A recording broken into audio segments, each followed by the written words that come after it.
우리 서비스 가용 능력 관리 전략에 앞서서 표 12-3을 간단히 이제 수요 상황과 수요 관리 전략의 관계에 대해서 간단히 한번 보고 넘어가도록 하겠습니다. 여기 이제 우측 상단에 보면 수요 상황이 있죠.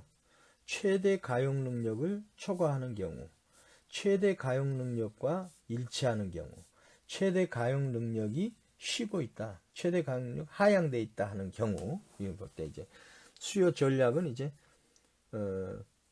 무반응 전략이 있고 수요 조절 전략이 있고 수요 재교화 전략이 있죠. 무반응 전략에 있어서 이제 최대 가용력을 초과하면 어떻게 해야 돼요? 고객 대기해야 되겠죠. 그럼 고객 불만족이 생기고 재구매 기피가 될 수 있어요. 그 다음에 이제 최대 가용 능력과 일치할 때는 가용 능력을 최대한 활용하면 이게 제일 좋은 모습이라고 그랬죠. 그 다음에 최대 가용 능력보다 낮다 그럴 때 이제 구매 고객들이 괜히 샀네. 나중에 해도 되는데 그러네. 아니면 별로네. 이런 이제 고객 구매 후에 실망할 수가 있는 거죠, 이게. 그 다음에 이제 수요 조절 전략은 두 가지가 있습니다. 수요 감소 전략이 있고요. 그 다음에 이제 수요 증대 전략이 있습니다.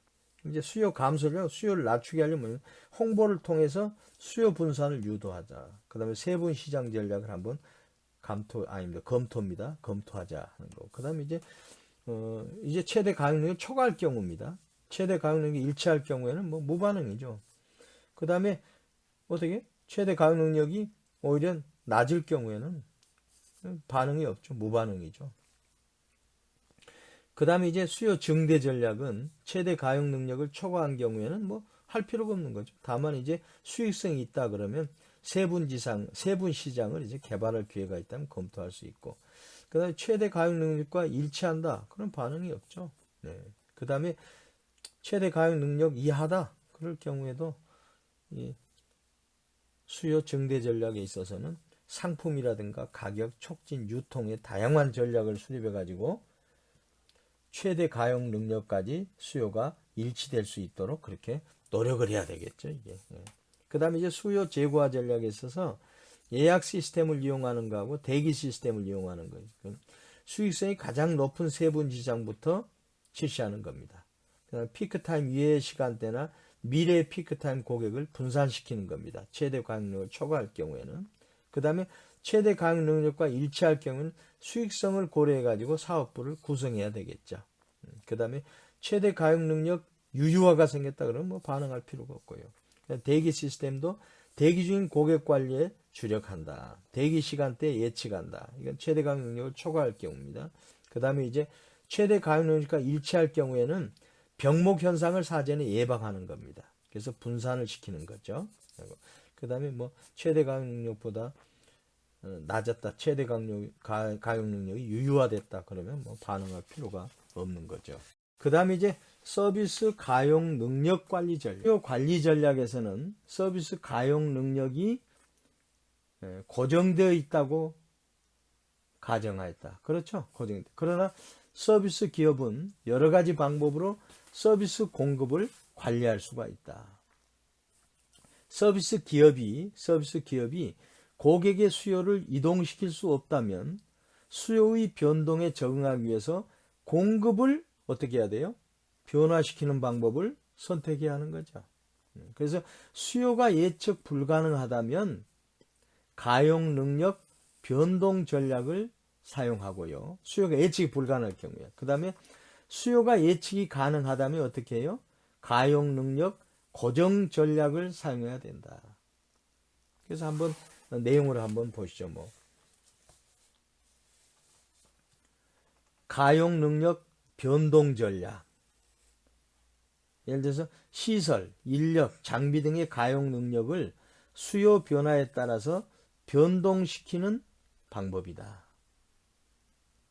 이게 이제 예측이 불가능하기 때문에 그렇습니다. 이는 수요의 변동이 심하고 예측 불가능하며 원가에서 변동비의 비중이 굉장히 높고요. 비숙련 노동력으로 충분한 경우에 사용하는 전략이다. 그러니까 변동 비중이 높다 그러면 이제 비숙련 노동으로 충분한 경우에 사용한다 이거죠.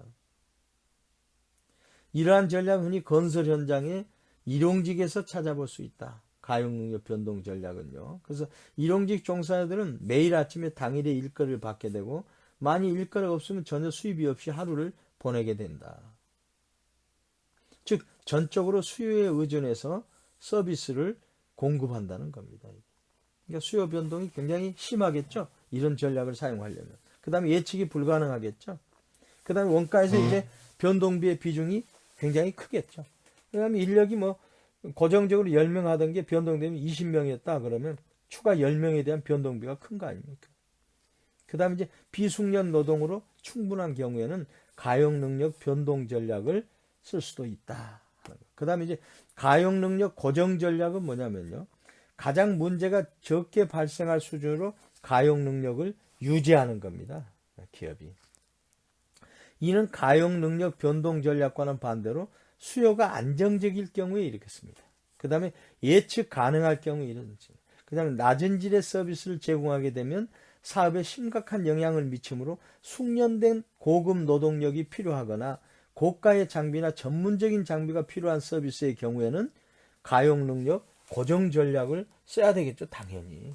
안 그러면 큰일 나죠. 가용 능력이 벗어나가지고 변동 전략을 쓰게 되면 설비도 또 추가로 사야 되면 그 고정비의 비용이 엄청 크게 되는 거죠. 그래서 불가피하게 이럴 경우에는 가용 능력 고정 전략을 쓸 수밖에 없다.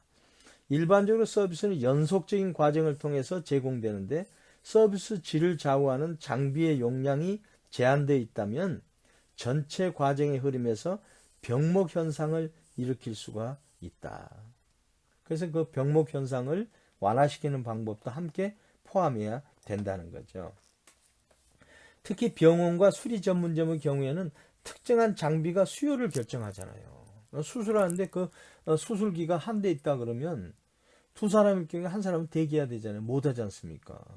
그래서 중요한 역할을 하는 것을 흔히 우리가 볼 수 있는 거죠. 이 경우 서비스 전체의 최대 수요 수준은 각 장비의 최대 이용 가능성에 의해서 결정하게 된다. 이러한 장비의 제한과 관련된 것이 인력의 제한이다. 비록 시설과 장비가 충분하다 할지라도 서비스 제공 인력이 부족하게 되면은 일정 시간 동안에 많은 수의 고객을 수용할 수 없게 되는 것이죠. 따라서 시설, 장비, 인력의 가용 능력이 잘 균형 잡히도록 하는 것이 효율적인 서비스 관리에 필요한 것이다. 시설과 장비만 많이 해놓고 그 운영할 수 있는 전문가가 없으면 아무 필요 없는 거죠. 그러니까 이걸 균형 잡히도록 하는 것이 아주 중요하다는 겁니다. 그래서 위에서 언급한 상황 때문에 차츰 서비스 기업은 가용 능력 변동 전략에서 벗어나 가지고 다양한 방법으로 가용 능력에 유연성을 부여하는 수정 가용 능력 변동 전략을 추구하고 있다. 그러니까 이제 가용 능력 고정 전략은 뭐 큰 고민할 필요가 없어요. 그냥 다만 가용 능력 고정 전략에 있어서 설비와 장비에 따라서 인력의 능력 정도에 따라서 가동률을 높일 수 있지 않습니까? 이제 전문화시키고 숙련화시키면 그건 가능하죠. 그건. 근데 가용 능력 변동 전략은 사실은 이제 변화시켜야 되니까요. 설비를 늘리거나 뭐 이런 게 되니까 상당히 좀 어려운 측면이 있죠. 그래서 그런 능력의 유연성에서 수정 가용 능력 변동 전략을 추구하고 있다. 그래서 어떤 가용 능력은 추가적인 수요를 흡수할 수 있는 탄력성이 있으므로 수요가 집중되는 시간대에 이 탄력성을 이용하여 수요를 충족시킨다. 예를 한번 들어보면 이거예요. 지하철의 경우 출퇴근 시간대에는 정상적인 수용 인원의 2, 3배를 웃도는 초과 수요가 발생하지만 동일한 설비로 배차 간격을 늘려서 수요를 수용할 수 있다. 그건 뭐냐면 뭐 5분에 하던 것을 3분에 한다든가. 그래서 이거 탄력성을 준다 이거죠. 그래서 수용 가능 능력 변동 전략. 수용 가능 능력 변동 전략입니다. 또한 항공사는 봄과 가을에 밀려드는 신혼여행객의 수요를 충족시키기 위해서 제주도와 서울 간의 운행 횟수를 늘린다. 이런 게 이제 수정 가용 능력 변동 전략을 활용한 예라. 우리가 이렇게 이제 이해하면 될 것 같습니다. 그래서 이제 표 12-4로 한번 우리가 보면요. 가용 능력 변동 전략과 가용 능력 고정 전략의 대비를 해보면요. 수요 변화의 크기를 보면 가용 능력 변동 전략은 수요 변화가 커요. 근데 가용 능력 고정 전략은 수요 변화가 작기 때문에 이걸 하는 거예요. 그 다음에 수요 변화의 속도가 가용 능력 변화는 굉장히 빨라요. 근데 가용 능력 고정 전략은 수요 변화 속도가 느립니다. 그러니까 가용 능력 고정 전략을 수용해도 크게 소비자의 불만 내지는 이런 것을 희석시킬 수가 있다는 거죠. 그 다음에 예측 가능성을 보면 가용 능력 변동 전략은 예측이 불가능해요. 근데 가용 능력 고정 전략은 예측이 가능합니다. 그 다음에 원가 구조는 변동비 비중이 높아요. 가용 능력 변동 전략은. 근데 가용 능력 고정 전략은 고정비 비중이 높은 거죠. 왜냐하면 설비라든가 고급 인력이라든가 고정비 비중이 높다. 그 다음에 질 낮은 서비스에 대한 대가는 가용 능력 변동 전략에는 낮은 서비스를 제공해도 별로 불만이 없어요. 근데 가용 능력 고정 전략에는 불만이 많죠. 의사람 서비스하는 데 있어서 무슨 질 낮은 서비스를 하려고 무슨 수습 의사를 넣어서 했다. 그러면 불만이 크죠. 그 다음에 판매 기회 상실에 대한 비용이 가용 능력 변동 전략은 기회비용이 높아요. 기회상실에 대한 비용이 높아요. 그래서 가용 능력 변동 전략을 써서 그런 기회비용을 줄이려고 하는 거죠. 근데 가용 능력 고정 전략은 기회상실 비용이 그렇게 크지 않아요. 낮아요. 그래서 가용 능력 변동 전략이나 가용 능력 고정 전략은 이런 수요자에 대한 서비스 평가라든가 기회비용이라든가 원가 구조라든가 예측 가능성이라든가 수요 변화의 속도, 수요 변화의 크기 등을 잘 분석을 해가지고 이런 변수들을 정확히 분석해서 둘 중에 하나 전략을 사용하고 또 요즘 이제 수정 가용 능력 변동 전략도 적절히 믹스해서 활용을 해야 된다. 그래서 수요의 조절을 적절하게 대응해야 된다 하는 내용입니다. 그 다음에 이제 가용 능력 관리 방안에 있어서는 가용 능력의 효율성 극대화. 그렇죠? 효율성 극대화. 피크타임의 100% 수요에 응하고 서비스 질을 유지하기 위해서는 장비와 인력을 서비스 공급 과정의 중요한 업무에 집중시켜야 되겠죠. 그러니까 피크타임에는 아주 모든 공급을 집중시키는 겁니다. 우수한 자원을 투입하는 거죠. 이를 위해서는 장비와 인력의 유지, 보수, 개선 활동은 비수기 때 실시하고 쉬어놓으면 안 되지 않습니까? 그 다음에 필요할 때 최상의 컨디션이 있도록 한다. 예를 들어 창문 닦기나 바닥 청소, 부엌 청소 등은 한가한 시간에 하고 직원들의 휴가는 비수기에 실시하는 방법이 다 이런 거죠. 100% 활용하기 위해서. 따라서 성수기나 피크타임에는 장비와 인원을 서비스 제공에 집중시킬 수 있고 최대 가용 능력이 높아지게 되어서 수익성이 향상된다. 그 다음에 이제 음식점에서 피크타임에는 오늘의 메뉴를 준비해 가지고 서비스 시간을 단축시킬 수가 있다. 오늘의 메뉴. 그 다음에 가용 능력의 유연한 설계입니다. 이거. 때론 전체 가용 능력에 문제가 있는 것이 아니라 여러 세분 시장의 니즈를 충족시키는데 이용 가능한 믹스의 문제가 있을 수 있다. 이거죠. 그래서 예를 들어 비행기의 1등석은 좌석이 많이 비었는데 이코노미석은 좌석이 부족할 수가 있다. 그렇죠? 예. 호텔의 경우에도 일반 객실은 부족한데 특실은 남아돌 수 있죠. 한 가지 해결책은 물리적 시설을 유연성 있게 설계하는 것이다. 네, 호텔의 객실들의 연결문을 두어서 필요하면 침실 2개인 객실로 주거나 예를 들어서요. 그 다음에 하나의 응접실로 바꿔서 하나는 응접실로 바꿔가지고 수요에 적응할 수 있다. 보잉사에서 개발한 B777 항공기는 수시간 내에 좌석의 배치를 바꿀 수도 있네요. 그렇게 해서 바꿔가지고 인력 수요에 고객 수요에 맞춰서 플렉시빌리티를 준다. 유연성이라는 게 플렉시빌리티예요. 유연한 설계를 하라는 겁니다. 그 다음에 가용 능력의 일시 확장. 이건 뭐냐면요. 수요가 예측보다 높은 경우에 기존의 가용 능력 자원을 일시적으로 확장시킬 수가 있다. 이 경우 새로운 자원을 추가하는 것이 아닙니다. 기존 직원이나 시설, 설비, 장비, 시간의 이용을 일시적으로 늘리는 겁니다. 이게. 그러니까 피크 수요 시 직원들의 업무 시간을 일시 증가시키는 것이 가능하다. 예를 들어서 컨설팅 회사나 회계법인 등은 수요의 변동폭이 매우 큰 편이다. 따라서 피크 수요 시에 여러 개의 프로젝트를 수행해야 하고 주말 없이 밤낮까지 일하게 된다. 이게 이제 피크 타임 때 이용하는 게 은행도 마찬가지예요. 그래서 그 플렉시블 타임제를 해가지고 출퇴근 시간을 조절해서 피크 타임에 대비하는 거, 이런 게 훌륭한 가용력의 일시 확장이죠. 시설 일시 확장하는 방법은 극장, 식당, 연회장, 강의실 등에서 사용될 수 있다.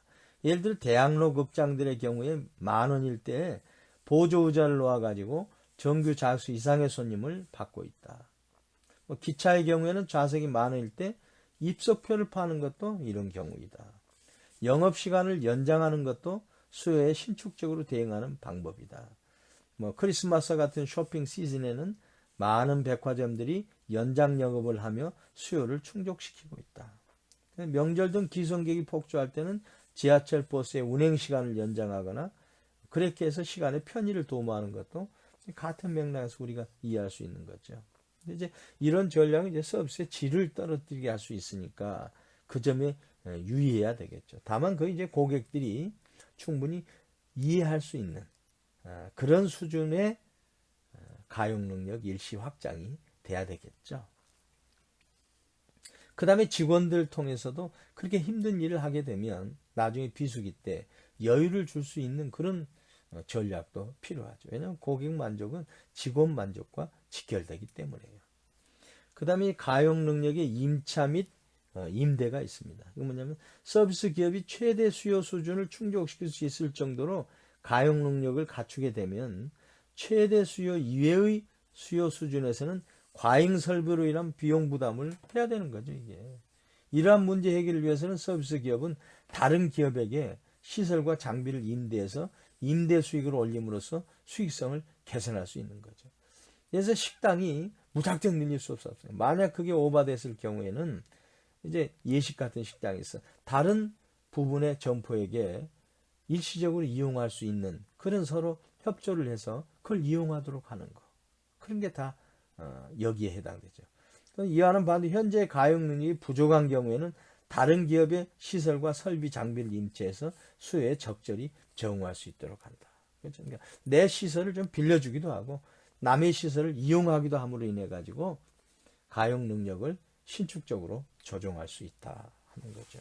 그렇게 많이 요즘 많이 활용이 되고 있어요. 그 다음에 이제 가용 능력 공유, 이것도 비슷한 내용입니다. 서비스 기업 간의 가용 능력을 공유함으로써 피크타임의 수요를 충족시키면서도 추가적인 설비 투자로 인한 비용을 절감할 수 있다.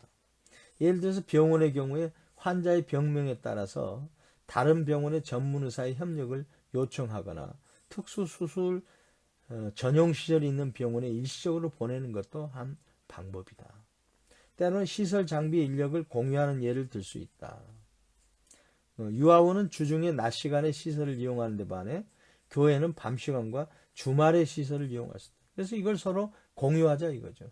교회의 유아원을 주중에 이용할 수 있도록 빌려주고, 그러면 유휴 시간을 남을 수 있잖아요.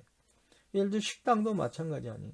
예를 들어 그 맥주 식당이나 맥주집이나 이런 경우에는 낮에는 텅 비었지 않습니까? 그럼 이제 그것을 부페하는 업체에다가 그걸 빌려주는 겁니다. 그럼 이제 낮 시간에는 부페를 활용해서 그 기업은 돈을 벌면서 그 사용료에 대한 비용을 맥주회사는 받는 거죠. 그런 거. 그 다음에 이제 여러 사무실들이 비서를 공유하는 것도 마찬가지입니다. 여러 법률 사무소니 여러 가지 컨설팅 사무소니 이런 거 다, 그 다음에 세무 사무소니 이런 게 큰 기업은 독점해서 이런 간접비를 직접 고정비를 직접 이제 비용을 부담하지만 이제 법률 사무소 조그만 데는 변호사 여러 명이 이제 각자 대표로 있어요. 그런데 시설 하나를 운영하죠. 그 다음에 이제 비서 한 명을 쓰죠. 그럼 비서에 대한 비용을 n분의 1 하는 겁니다. 그 다음에 장소도 면적에 따라서 n분의 1 하는 겁니다. 그러니까 각자 내 회사 운영하는데 공통 비용은 분담하는 시스템. 이게 이제 가용 능력의 공유로서 우리가 이해될 수 있는 거죠. 그 다음에 직원의 다능화 교육. 직원이 여러 가지 일을 수행할 수 있도록 교육받는다면 피크타임의 업무가 집중되는 부분에 재배치되어 수요에 대처할 수 있다. 따라서 병목 현상을 방지하여 시스템 전체의 능력을 높일 수 있다. 그래서 이제 기업마다 다기능화 전략을 씁니다. 한 직원이 여러 일을 할 수 있는 능력을 갖추도록 한다 이거죠. 이게 아주 굉장히 중요한 겁니다. 그래서 다기능화 교육은 서비스 기업이 적은 인원으로도 다양한 서비스를 제공할 수 있다는 장점이 있을 뿐만 아니라 직원도 단순 반복적인 업무에서 벗어나 직무가 확대되고 그러면 보수가 높아지는 장점이 있다. 그러니까 많은 항공사들의 경우에 직원들이 다기능화 교육을 받아서 뭐 티켓팅이나 탑승 창구 업무라든가 수화물 처리 업무 등 필요한 일을 수행할 수 있다. 그래서 인력이 밀렸을 때는 이제 티켓팅에 더 인력을 많이 넣는다든가 탑승 창구에 많이 넣는다든가 수화물 처리에 이렇게 해가지고 다기능화를 통해서 인력을 효율적으로 운용할 수 있다. 근데 여기서 필요한 것은 효율성만 강조하다 보면 직원들이 피로감이 커질 수 있어요. 그럴 때 이제 그런 다기능화 교육에 따라서 등급을 매겨서 급여 차이를 준다. 그러니까 수당을 더 지급한다든가 직무수당 같은 걸로 그렇게 해서 직원들한테 보존을 해야 되는 거죠. 보존. 그래서 굉장히 지금 제가 중요한 내용을 가용 능력 관리에서 굉장히 중요한 내용을 지금 여러분들한테 알려주고 있어요. 여러분들이 직장에 다닐 때 이런 게 실질적으로 나타나거든요. 여러분들이 기획부서에 간다 그러면 이런 거 활용해야 되겠죠. 그 다음에 임시 고용직을 이용한다. 뭐냐면 이제 피크타임이나 성수기에 부족한 인원을 임시 고용직으로 충당함으로써 정식적인 고용으로 부담해야 되는 고정인건비의 지출을 줄일 수 있다. 이거죠. 그래서 세일 기간 동안에 백화점이라든가 여론조사 기관, 연말에 우체국, 성수기 호텔 등에는 인력 전문 회사를 통해 가지고 아르바이트생을 고용함으로써 일정 기간에 집중되는 수요에 대처하고 있다. 그 다음에 고객 참여 유도가 있습니다. 이건 뭐냐면 서비스 기업은 고객의 참여를 유도해서 필요한 직원의 수를 줄일 수 있다. 특히 시간 전략과 저렴한 가격을 원하는 고객에게는 서비스를 표준화하고요. 시스템화 해가지고 고객 스스로 할 수 있도록 하는 겁니다. 그렇게 함으로써 고객은 신속한 서비스와 저렴한 가격이라는 혜택을 받고 기업은 불필요한 서비스 배제 후에 인건비 삭감하는 이익을 얻게 된다.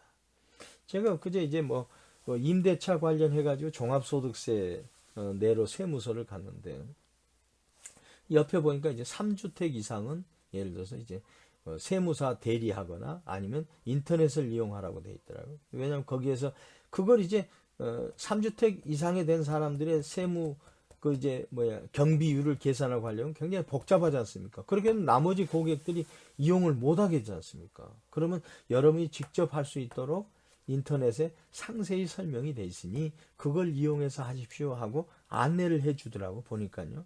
얼마나 좋은 방법이에요 이게.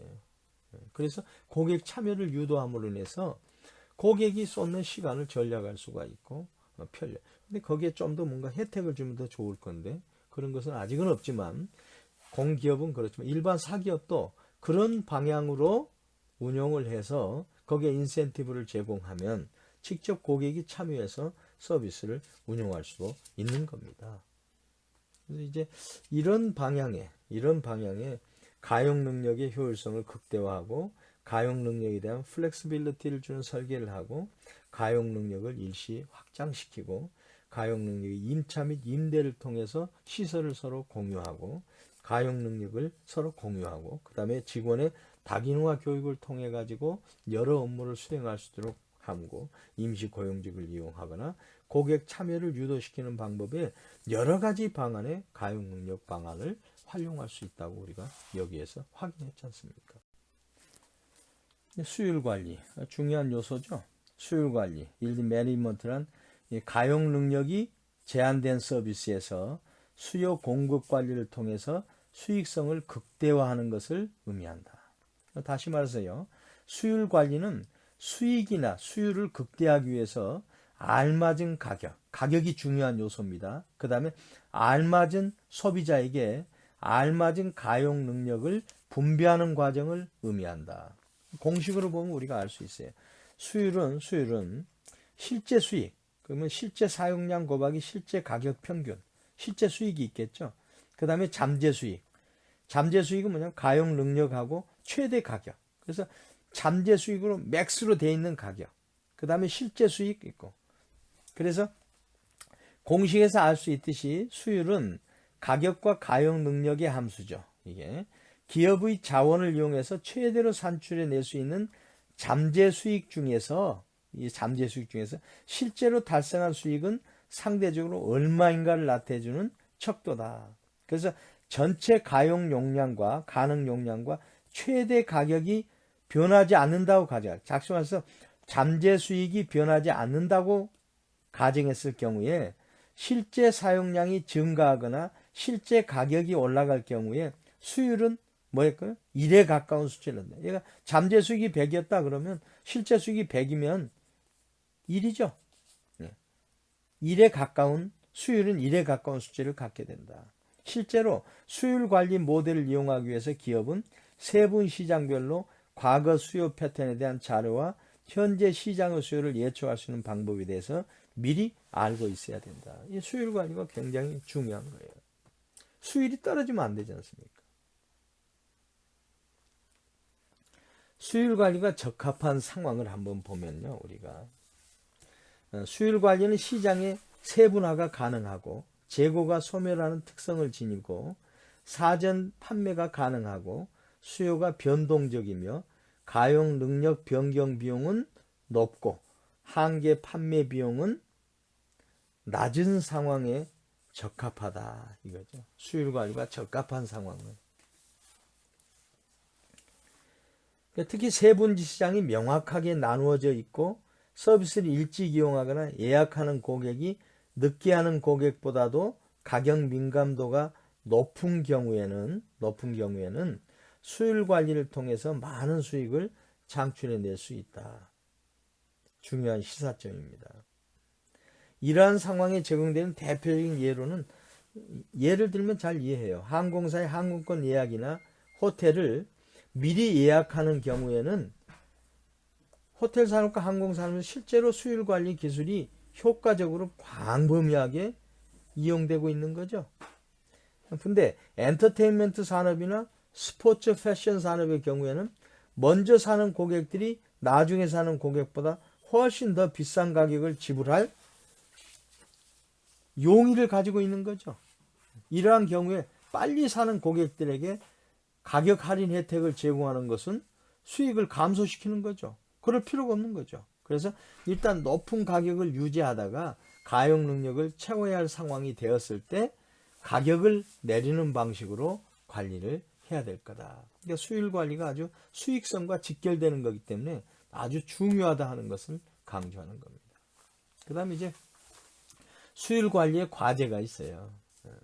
수율 관리 프로그램은 기업의 수익을 증가시킬 수 있지만 몇 가지 문제가 있습니다. 첫째 뭐냐면요.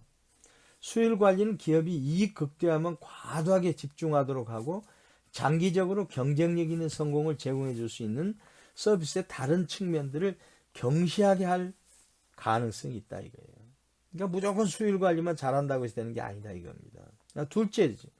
만약 수율 관리 프로그램에 대해서 고객에게 제대로 알려주지 않는 상태에서 고객이 다른 고객에 비해 높은 가격을 지불했다는 점을 알게 될 경우에 그 고객은 가격이 불공정하다고 느끼게 될 거 아닙니까? 그럼 그런 불쾌감으로 인해 가지고 고객은 멀어지는 거죠. 그러니 이럴 때는 어떻게 했냐? 수율 관리에 대한 사전 교육을 실시할 필요가 있죠. 그 다음에 셋째, 수율 관리 시스템이 성과급 구조와 조화를 이루지 못할 경우에 직원들이 수율 관리 시스템에 대한 불만을 품게 될 가능성이 있다 이거죠. 예를 들면 관리자들은 실제 사용량 또는 평균 가격에 근거해서 보상을 받게 되는데 수율 관리 시스템의 경우에 두 요소를 결합해서 결과를 산출해내므로 이러한 차이는 직원들의 반발을 야기시킬 수가 있다. 그러니까 무조건 수율을 높이려고 직원들을 혹사시킬 게 아니고 적절한 보상 시스템이 함께 접목돼야 된다. 넷째로 수율관리 프로그램을 성공적으로 활용하기 위해서는 직원들에게 수율관리 프로그램의 목적이라든가 그 다음에 프로그램이 어떻게 돌아가는지 어떻게 의사결정을 내리는지 그 다음에 이제 직무에 어떤 영향을 미치는지에 대해서 철저하게 사전교육을 시켜야 된다는 겁니다. 마지막으로 수율관리를 활용하기 위해서는 이를 사용하는 기업이 중앙 집중된 예약 구조를 지니고 있어야 된다. 그래서 세계적인 체인을 소유하고 있는 호텔이나 항공사들의 경우에 이러한 예약 구조를 지니고 있지만 작은 서비스 기업 경우에는 분산된 예약 구조를 지니고 있기 때문에 수율 관리에 불리할 수 있다 하는 거고. 그래서 제가 이제 수율 관리에 대해서 여러분들한테 설명드렸고, 그 다음에 서비스 가용 능력 관리 전략, 그 다음에 서비스 수요 관리 전략, 수요 관리 전략, 무반응 전략, 수요 조절 전략, 수요 제고화 전략이 있다고 했죠. 그래서 수요 관리가 뭐고, 그 다음에 가용 능력 관리가 뭔가를 제가 여러분들한테 설명을 드렸고요. 그래서 서비스 수요와 가용 능력은 아주 중요한 요소다 하는 걸 제가 오늘 12장 공부를 통해서 여러분과 함께 공유했습니다. 제가 최근에 읽은 책 내용 중에 이제 이런 내용이 있더라고요. 처음에는 내가 습관을 만들지만 나중에는 습관이 나를 만든다. 물론 뭐 사람이 책을 만들고 책은 사람이 만든다 하는 내용과 비슷한 내용이죠. 그래서 내가 습관을 만드는 겁니다. 습관이 좋건 나쁘건 내가 만들어 놓은 겁니다. 근데 나중에는 그 습관이 나를 지배합니다. 나를 만듭니다. 그럼 우리가 이제 좋은 습관을 만들어야 되지 않겠습니까? 그 좋은 습관이, 내가 만든 좋은 습관이 나를 내가 원하는 위치에 올려놓는 거죠. 그래서 습관이 그만큼 중요하다는 말씀입니다. 여러분도 근데 습관은 변화시킬 수가 있어요. 고정되어 있는 게 아니에요. 물론 힘들죠. 처음 습관이 잘 안 됐을 때는 그것을 이제 새로운 습관을 바꾼다는 것은 굉장히 어려운 일이지만 그렇다고 변화 못 시킬 습관이 없다. 다 우리 의지에 따라서 변화시킬 수가 있는 겁니다. 그 다음에 제가 이제 처음 언젠가도 한번 제가 여러분들한테 말씀드렸습니다만은 가장 중요한, 인생에 있어서 가장 중요한 게 뭔가 우리가 봤을 때 나 자신을 찾는 것 같아요. 나 자신을. 내 자신이 누구다 하는 것. 과거의 내가 누구였게 지금 내 자신이 누구다 하는 것. 나 미래의 나는 누굴까 하는 것. 그것도 내가 만든 그림입니다. 그래서 나를 찾는 것. 그게 가장 중요한 우리 인생의 출발점인 것 같습니다. 그래서 나를 찾아가지고 이제 인생에서 살아가는데 핵심 요소는 뭐냐면 이제 나에 대한 비전이 있어야 되겠죠. 제일 중요한 게. 나에 대한 비전을 구축하는 겁니다. 그러기 위해서 이제 나의 사명이 존재할 겁니다. 가장으로서의 사명, 자식으로서의 사명, 배우자로서의 사명, 학생으로서의 사명, 이렇게 다 있을 겁니다. 사명이. 그 사명을 내가 찾아야 됩니다. 사명. 만들어야 되는 거죠. 내 사명을. 그러면 거기에 있어서 목표가 주어지는 거죠. 내 학생으로서의 저거 했을 경우에 그 목표가 주어지고, 그 다음 내가 이제 직장인이 된다 그럴 때 직장이 되기 위한 과정의 목표가 주어지고, 이런 목표는 여러 가지가 있겠죠. 목표. 그다음 그 목표를 수행하기 위한 이제 전략이 이제 필요합니다. 전략은 굉장히 중요한 거죠.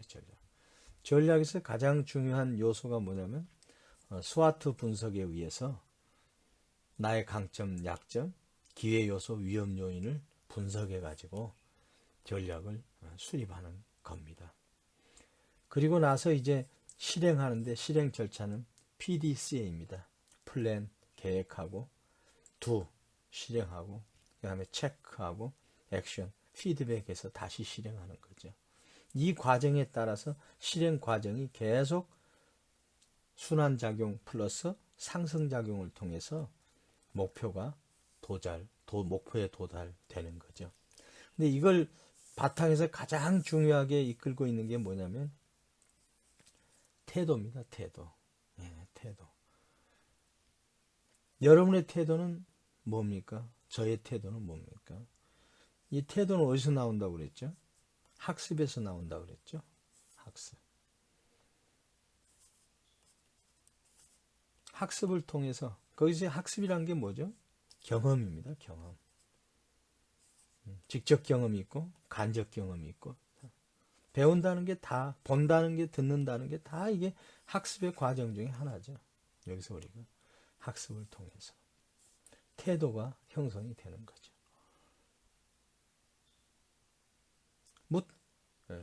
제가 여러분들한테 이제 말씀드린 것도 여러분들이 지금 간접 학습 경험을 하고 있는 겁니다. 거기서 여러분들이 학습이 이게 내한테 관여도가 내가 매우 높고 동기가 내가 부여된다 하는 걸 여러분이 이제 그걸 만드는 겁니다. 그렇게 느꼈을 때는 여러분들 이게 이제 태도로 이제 형성이 되는 겁니다. 그 태도의 결과가 뭐냐면 바로 습관입니다. 습관. 습관. 좋은 습관을 가져야 되는 거죠. 그래서 그 습관 속에는 의지가 있고 열정이 있고 긍정 마인드가 있고 또 시간 관리가 있고 모든 게 있겠죠. 이런 태도가 잘 형성이 될 때 이걸 근간으로 해서 실행이 가고 이를 근간으로 해서 전략을 수립하고 이게 근간이 돼서 목표가 달성이 되고 이래서 나의 사명이 완수되고 그 다음에 내 비전을 실현시키는 거죠. 그럼 가장 중요한 출발점은 뭡니까? 태도. 태도의 가장 중요한 게 뭐라고요? 습관. 그래서 이제 처음에는 내가 습관을 만들지만 나중에는 습관이 나를 만든다 하는 거거든요. 피차 이 시간을 마무리하면서 여러분이나 저나 고민해보는 그런 시간을 갖도록 했으면 좋겠습니다. 마무리할 때 항상 제가 말씀드린 허버트 스펜서의 교육의 이대한 목표는요, 안다는 거나 지식이 아니라 이거죠. 행동, 바로 실천이라는 겁니다. 안다는 것을 그걸 행동하지 않으면 그건 아무 의미가 없는 거죠. 차라리 그건 모르는 게 더 나을 수 있겠죠. 그렇지 않습니까? 그래서 위대한 목표는, 교육의 위대한 목표는 바로 지식이 아니라 행동이다. 오늘도 여러분, 행동하는 여러분이 되기를 바라고 여러분의 삶 속에 행동이 축적이 돼서 여러분의 비전과 목표가 달성되기를 희망합니다. 12주차 강의 마치겠습니다. 감사합니다.